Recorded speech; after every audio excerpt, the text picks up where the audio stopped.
¿Te has sentido alguna vez desanimado? Se cuenta una vez que Martín Lutero, estaba en una situación penosamente intranquilo. Todo por sus propios pecados, por la maldad del mundo, por los peligros que rodeaban a la iglesia. En ese momento entró su esposa, vestida de luto, se acercó a donde estaba su esposo y con gran sorpresa este le preguntó quién había muerto. Sorprendido por cómo estaba vestida su mujer, comenzaron el siguiente diálogo. ¿No sabes? Dios en el cielo ha muerto. Pero, ¿cómo puede Dios morir? ¿Él es inmortal? ¿Es cierto esto? Indudablemente. ¿Cómo puedes dudarlo? Tan cierto como que hay Dios en el cielo, es que Él nunca va a morir. Y entonces, si Dios no está muerto, ¿por qué estás desalentado? ¿Por qué estás abatido? En ese momento, comprendió cuán sabia era su esposa y al final dominó su desánimo y siguió adelante. El desánimo ha sido parte de la vida y es parte de la vida de muchos hombres de Dios. Moisés se desanimó y hasta le dijo a Dios que se encargara de su pueblo que había sacado de Egipto. Elías se desanimó hasta el punto de querer morirse. Jonás se desanimó y le pidió a Dios que lo matara. David, el hombre conforme al corazón de Dios, llegó a preguntarse: ¿por qué te abates, oh alma mía, y te turbas dentro de mí? La determinación de David de esperar en Dios lo dice claramente en ese salmo. Espera en Dios porque aún he de alabarle. Salvación mía, Dios mío. Esa debe ser la determinación de todos aquellos que pasan por ese tiempo donde el desánimo gobierna. Parece no haber salida. La presente pandemia está generando otro virus llamado el desánimo. Es cierto que para el primero todavía no se ha encontrado una vacuna. Sí que lo hay para el segundo, para el desánimo. Ese es nuestro tema para este día. Lo que tenemos que hacer es esforzarnos en la gracia de Jesús. Y buscando en internet, en el diccionario esforzado, significa valiente, decidido, luchador, animoso, alentado, de gran corazón y espíritu, estar en disposición de poder hacerlo. Segunda de Timoteo, capítulo 2, versículo 1. Tú pues, hijo mío, esfuérzate en la gracia que es en Cristo Jesús. El imperativo en este versículo es esfuérzate. Dios pudo haberles entregado a los israelitas la tierra prometida. Fíjate todas las pruebas que pasaron. El Señor podía haberle dicho: mira, aquí tenéis la tierra prometida, en vez de estar 40 años en el desierto. ¿Acaso no merecían esto después de ese tiempo de pruebas? Sin embargo, unido a la seguridad de la entrega de la tierra, a Josué, Dios le dice en varias ocasiones que se esfuerce. Esfuérzate y sé valiente. Pero no solo que se esfuerce, sino que sea muy valiente. Y le vuelve a decir no solo que se esforzara, sino que le dio otra orden: mira que te mando.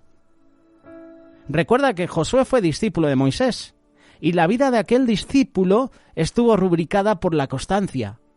No pueden formarse discípulos sin que exista esa actitud del Espíritu.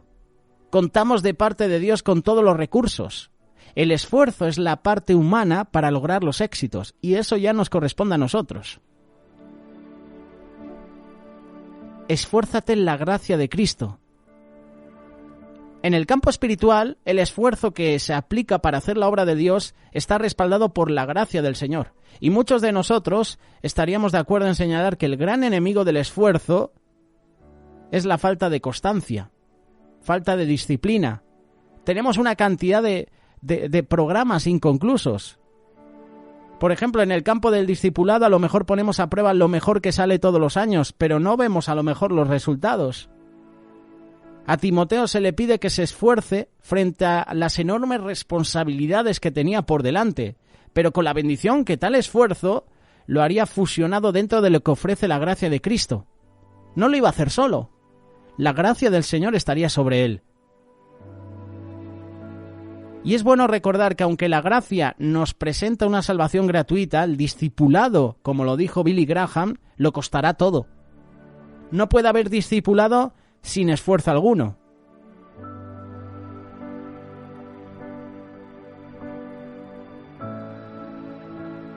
Versículo 3, segunda de Timoteo capítulo 2. Tú pues, sufre penalidades como buen soldado de Jesucristo. El soldado se prepara para defender a su patria por ese juramento de lealtad, abnegación, consagración. Todo esto cuando se enroló en las filas. Esto le exigirá los sufrimientos propios de los entrenamientos, del combate en sí, del sacrificio de estar lejos de sus amados. Le hará muy bien a la Iglesia que tengamos discípulos que sufran como buenos soldados de Cristo. Lealtad, abnegación, deben ser los sellos distintivos de un discípulo de Cristo. Y la disciplina es indispensable para ese fin. ¿Cuál es una de las cosas que debe saber el discípulo de Cristo como soldado suyo? Por un lado, debe estar listo para sufrir penalidades, para sufrir pruebas, para sufrir hambre, peligros, trabajos, cansancios, persecuciones, tal vez hasta la prisión. Por lo menos eso fue lo que experimentó Pablo. Otra de las cosas que un discípulo aprende en la función de un soldado es que siempre estará listo para el combate. Sabe que vienen los tiempos de prueba y los enfrenta. Él es alguien que por su propia naturaleza vence el desánimo, porque está agrandando a lo que él tomó como soldado. Luego, si sigues leyendo este pasaje del 2 de Timoteo, te detienes automáticamente, sí o sí te tienes que detener en el versículo 5.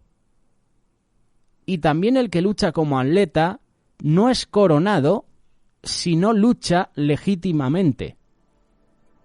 Los hombres y las mujeres que finalmente levantan sus trofeos en algún podio, donde tienen sus competencias, saben que detrás de sus logros pues hubo esfuerzo, hubo disciplina, hubo incluso lesiones, porque hay muchos atletas, por ejemplo, que se lesionan, fuerzan tanto su cuerpo, lo exprimen tanto que en algún momento rompen.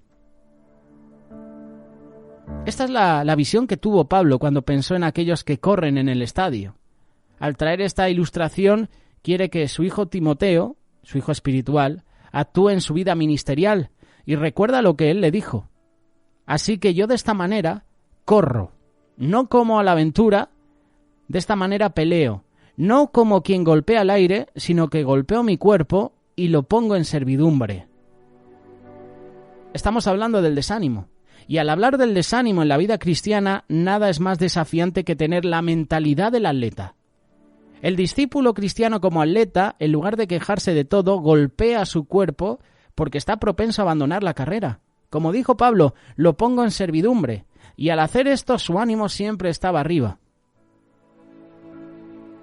Tenemos que tener la mentalidad triunfadora de un atleta, de que vamos a llegar a la meta y que seguramente en el camino habrá obstáculos, habrá lesiones, habrá contusiones, habrá sobrecarga. Qué importante es tener esa mentalidad que nos está presentando aquí Pablo. Versículo 6, 2 de Timoteo capítulo 2. El labrador, para participar de los frutos, debe trabajar primero. El labrador trabaja duro, está trabajando todos los días del año en la preparación de la tierra, en la siembra de su semilla. Yo no entiendo de esto, la verdad, no tengo mucha idea. Pero cerca de los estudios, siempre que miramos por la ventana vemos unos campos enormes, unos cultivos, y siempre por la noche, no lo hace por el día, ya que el calor es asfixiante, es agobiante, pero al atardecer, cuando refresca un poquito, vemos ese tractor removiendo la arena, y vemos luego al hombre echando la semilla. La labor del agricultor está rubricada en la paciencia, en la constancia. El fruto no llega de inmediato. Habrá que esperar el tiempo que la misma naturaleza determina para que todo esto ocurra. Son las 4 estaciones: verano, primavera, otoño, invierno. Yo creo que estas son ilustraciones que nosotros podemos aplicar al campo del discipulado. Jesús tuvo la paciencia de 3 años y no fue sino hasta después de su muerte y de su resurrección cuando vio la cosecha en su discipulado. Esta ilustración, a diferencia de las anteriores, es donde el discípulo ya ha trabajado en la preparación de la tierra y ahora lo que está es esperando el fruto de su cosecha. Un agricultor no recibe salario semanal o mensual como los demás obreros. Él simplemente necesita esperar que llegue su cosecha para gozar del fruto de su siembra. Él sabe que su cosecha está sujeta a la lluvia. Ahora que está haciendo mucho calor aquí en España, yo por lo menos estoy deseando que vengan 2-3 días seguidos de tormentas, de lluvias. Y ese agricultor está esperando la lluvia. La paciencia será siempre un arma poderosa contra el desánimo. Por eso no claudiques, espera la cosecha, anímate, recobra fuerzas. Versículo 8, 2 de Timoteo capítulo 2. Acuérdate de Jesucristo, del linaje de David, resucitado de los muertos conforme a mi evangelio. Acuérdate de Jesús. El desánimo, como te decía, es un virus que ataca más de lo que nos damos cuenta. Y las razones pueden ser muchas, pero el discípulo de Cristo tiene su más grande modelo en aquel que venció a los más grandes enemigos, venció al pecado, venció a Satanás, venció la muerte, llegando a ser su indiscutible sostén cuando llegan esos momentos a su vida, su confianza plena en el Padre. Y Pablo aquí nos está instando, al igual que a Timoteo, a recordar a Jesús, pero note la referencia que hace de él, descendiente de David. Y yo me preguntaba, ¿y por qué menciona aquí a David? Está hablando de las promesas reales que apuntaban a la llegada del Mesías. Salía de la raíz de David. Pero si analizas la vida de David, todo lo que sufrió también, toda la persecución de parte de Saúl, de sus propios hijos, vaya reinado. Tuvo un reinado muy duro David. Pero me gusta porque a pesar de las debilidades que tenía un corazón conforme al de Dios. Y yo quiero tener ese corazón. Sé que tengo mis debilidades, sé que fallo, sé que cometo pecado, pero oye, ¿cómo me gustaría que el Señor dijera, José, un obrero, un discípulo, conforme a mi corazón? Y tú analizas la vida de David y sabes que fue adúltero, fue homicida, fue mentiroso, hizo un montón de cosas negativas, pero tenía un corazón conforme al de Dios. Falló, sí, pero luego se arrepintió.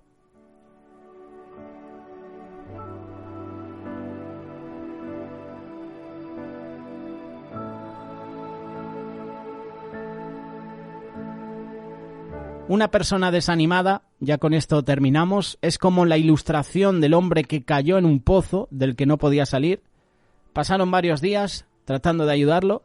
Pasó un optimista y dijo, no estás tan mal, podrás salir. Pasó un pesimista y dijo, qué horror, nunca saldrás de ahí. Pasó una persona objetiva y dijo, es lógico que alguien caiga ahí dentro. Pasó una persona autocompasiva y dijo, usted no ha visto nada hasta que vea mi pozo. Pasó un legalista y dijo, probablemente mereces estar en ese pozo. Pasó un fariseo y dijo, solo gente mala cae en los pozos. Pasó un carismático y dijo, solo confiesa que no estás en el pozo. Pasó un oportunista y dijo, ¿cuánto estás dispuesto a pagar por salir? Pasó el famoso psiquiatra y dijo, vamos a hablar acerca de tu pozo. Pasó un psicólogo y dijo, a lo mejor es culpa de tus padres que estés ahí. Pasó el típico moralista que hoy tenemos en la actualidad y dijo, ahora que te has manchado en ese pozo, ¿quién te va a querer? Pasó un matemático y dijo, quiero calcular cómo caíste en el pozo. La potencia a la que caíste, la fuerza. Pasó un periodista y dijo, quiero una entrevista exclusiva sobre tu experiencia en el pozo. Pasó un hombre que le gusta la ciencia y dijo, el pozo solo está en tu mente.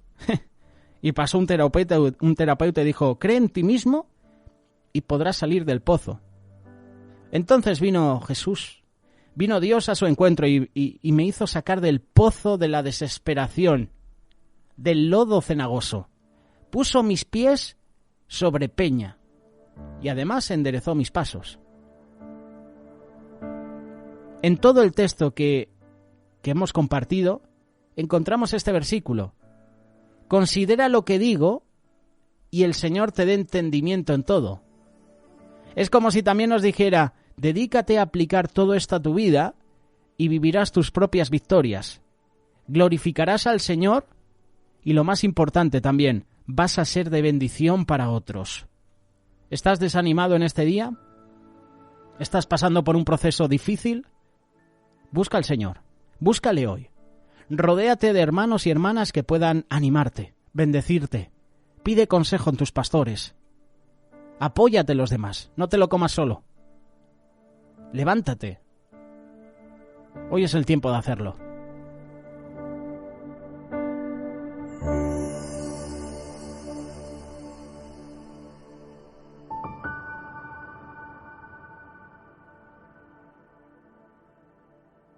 Radio Solidaria, una radio comprometida.